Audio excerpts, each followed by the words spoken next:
Good morning to fellow Kenyans. We stand here as the team of Kenya Kwanza, and we want to speak to the issue of the now defunct BBI bill. We are all aware that the Supreme Court made a landmark ruling yesterday, and for some people, maybe the full import of that judgment is yet to register.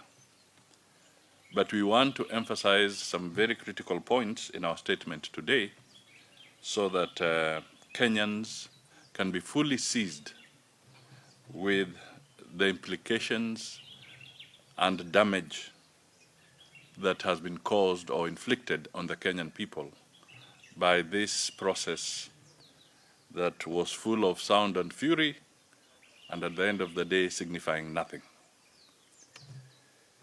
Our statement is dated Friday, 1st April 2022.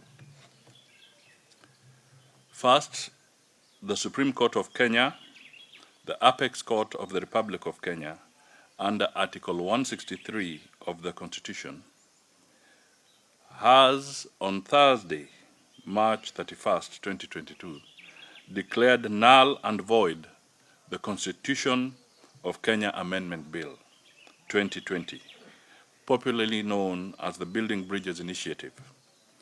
While we laud the brave decision of a majority of the men and women at the highest court of the land, it is not lost on Kenyans or to Kenyans the colossal sum of money spent by the promoters of this unconstitutionality.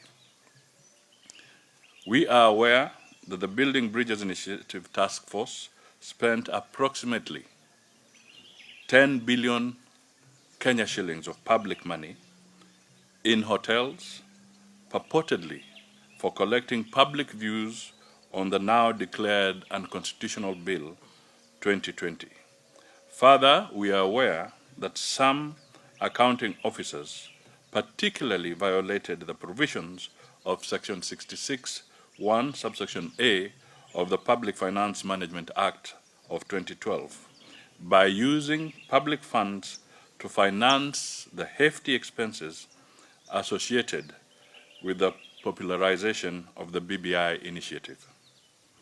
It is important to note that public funds used in the constitutional process were not appropriated by the National Assembly for the purpose, but were rather an illegal diversion of public funds by some public officials who decided to use their offices to finance politics contrary to the Constitution and the Public Finance Management Act of 2012. We wish to remind the handshake duo and BBI promoters who misused their offices in diverting public funds to the BBI initiative that they are accountable to the public for their illegal decisions and actions as per Article 73(2)(d) of Chapter 6 of the Constitution. Further, Article 226(5) of the Constitution states clearly that if the holder of a public office directs or approves the use of public funds contrary to the law, the person is liable for any loss arising from that use and shall make good the loss, whether the person remains the holder of the office or not. The other key thing is that we want and we are going to call through the legal processes for the audit of the BBI bill. Article 201 of the Constitution on the principles of public finances requires that public money shall be used in a prudent and responsible way. While the Supreme Court has decisively dealt with the unconstitutionality of the BBI circus, the determination of prudence in the use of public funds in the illegality is placed under the ambit of the Auditor General as per Article 229(5) of the Constitution. Section 37 of the Public Audit Act 2015, the Auditor General, upon request by Parliament, is required to conduct forensic audits to establish fraud, corruption, or other financial improprieties. Our members at the National Assembly are moving a motion compelling the Auditor General to undertake a forensic audit on all public funds spent in the illegal process from inception to date. It is now clear the illegality and fraudulent dictation to Kenyans of an illegal process that has cost the Kenyan government huge sums of money, funds that ideally should have been channeled to other urgent needs of Kenyans, is now well manifest in Azimio charades.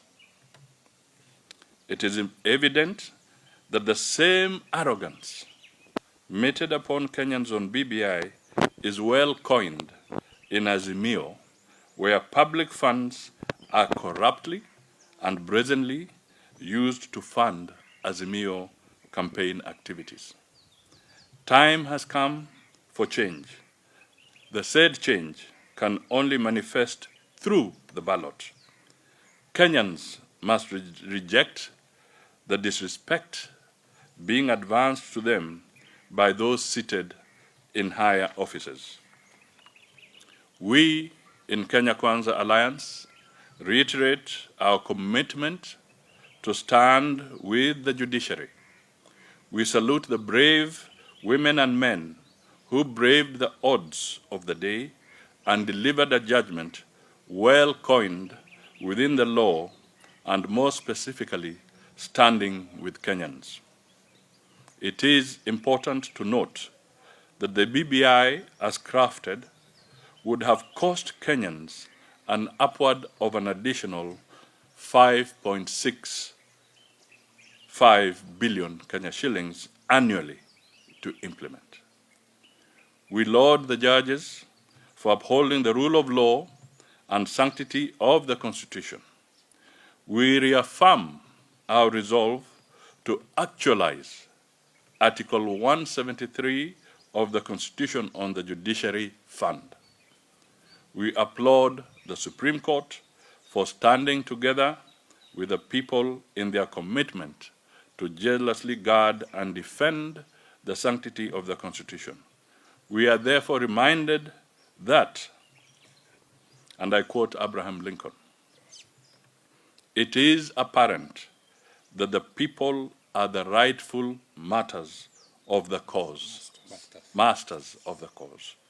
It is apparent that the people are the rightful masters of the cause, not to overthrow the Constitution, but to overthrow the men who pervert the Constitution. Time is nigh for the Kenyan people to send the Handshake Brothers home. We have a date with them on the 9th of August, 2022, when we enter the ballot booth.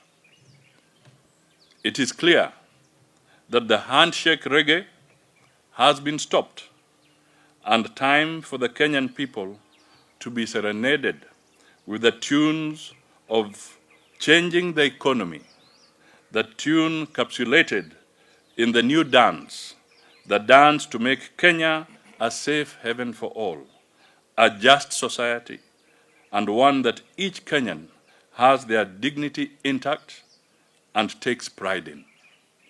We in Kenya Kwanza are committed to lead Kenyans to dance the new tune. We are committed to ensure each Kenyan has their dignity intact.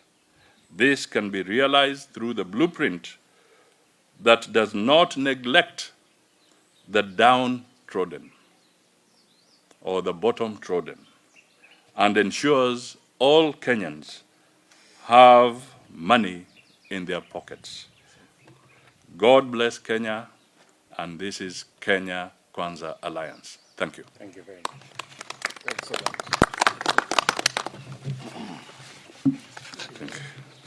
That's enough. Asanteni sana. Thank you.